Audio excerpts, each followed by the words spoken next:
Hey YouTube, my bosses have been yelling at me we're not moving enough bullion, so I got to make another video. Little inside joke if you read the thread on my last video. So I wanted to put together a video about debt.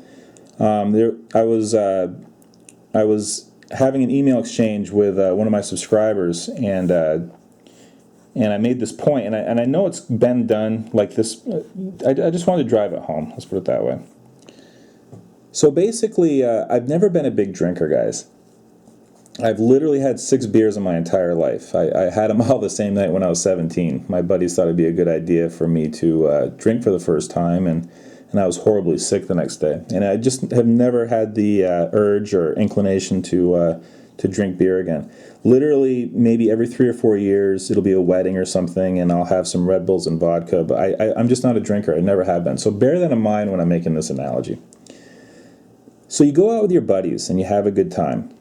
And you're tipping back the beer, the mixed drinks, and you're having a great time. It's just a blast. You're staying out late, and then the next day, you got the hangover, and it is brutal. You know, the sensitivity to light, the headache, maybe the room is spinning. You don't want to do anything. You're basically crippled. You're just a puppet. You're done.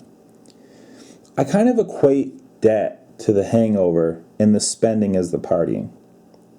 Right, you're going out there and you're having a grand old time. You're swiping the card, maybe you're clothes shopping, maybe you're going out to eat, and you don't have any control of where the money's going.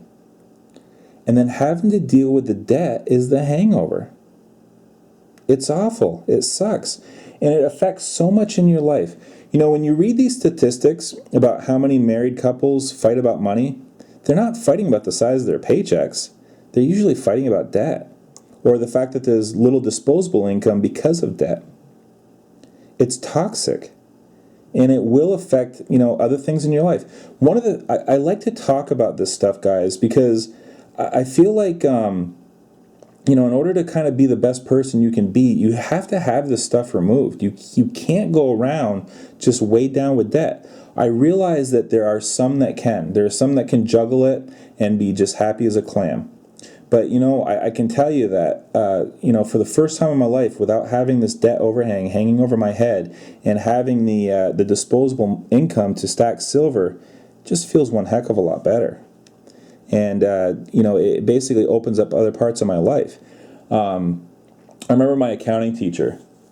I remember this vividly because, how when you're in high school and every now and then a teacher will kind of mention something even remotely sexual and everybody giggles because it's funny and you're still a kid. Well, basically one of my accounting teachers looked us straight in the face and deadpanned. He said, you guys have no idea. You will reach the greatest success of your life when you're in your 40s, and you'll be more productive in your life when you're in your 40s and you're not making all of your decisions based on your hormones. And, we all kind of laughed, he, because you know what being a teenager's like. And, we kind of dismissed what he said, but I've always remembered it.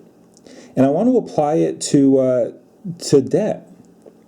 I'm not talking about sexuality, I'm just talking about debt. When you have that lifted from your shoulders, that stress, and you can apply it to other things, it is just amazing. It's amazing what you can get done and how you can really start building your wealth. I'll tell you this. I bought a modest condo, and it was necessity at the time. Our income just wasn't very high, but we looked for good value. Okay, and we fixed it up. And now, let's see, how long have we been here now? We bought it in 2002, so 11 years later. And, my wife at times has said, let's go get a bigger house. But you know what? I don't want a bigger house at this point. I don't want to spend that kind of money and have the stress of knowing that if I lose my job, I lose my home. I like the fact that my mortgage is small enough that I could literally work at the corner gas station now and still, it wouldn't be a great life for me, but it would, I wouldn't lose my home. And boy, that's an important one. I can't promise you guys a lot of things. I can't promise you what the price of silver is going to do. I can't promise you that the economy is going to collapse or not collapse. I can't promise you that the fiat dollar will go on forever, or that it will end, in a reasonable amount of time. I don't know. Who knows any of this stuff? But one thing I can promise you is that when you make that last credit card payment, when you make that last student loan payment, when you make that last mortgage payment, a whole weight will be lifted off your shoulders. It is just phenomenal how it impacts everything. It is just toxic and needs to be driven from your life. I've literally dealt with debt 3 major times in my life, up to $15,000 in debt 3 different times, and it is awful, and it sucks.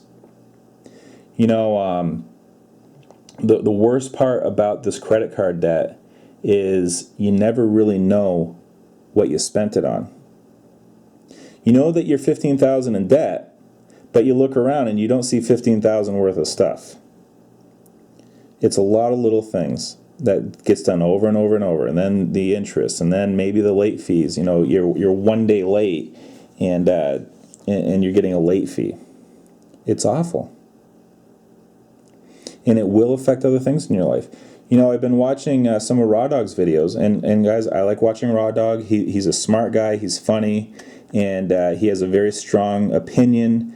And you can agree with him or disagree with him, right? And that's kind of the fun of his channel is people go back and forth all over the place because he has such a strong opinion.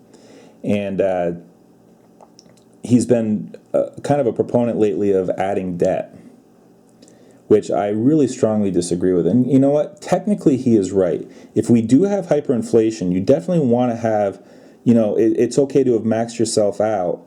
Because obviously with the devaluation of the dollar, the debt remains constant, and so it's smaller in comparison. I completely understand what he's saying. All I'm saying is absolutely not. There's not a chance that I'm going to do anything like that. And plus, understand, he has a really high salary. He's an IT professional. So, he can paper over the mistakes in his life a lot easier than like I could, and I know many of you could. So kind of bear that in mind with some of the stuff he's saying. If you're a professional making big money, yeah, you can make mistakes all over the place because, you have a nice steady stream of money coming in. It's just not me. So I'm certainly not going to go that route. I'm going to kind of stay the course and do exactly what I'm doing. But yeah, guys, I'll never be hungover again.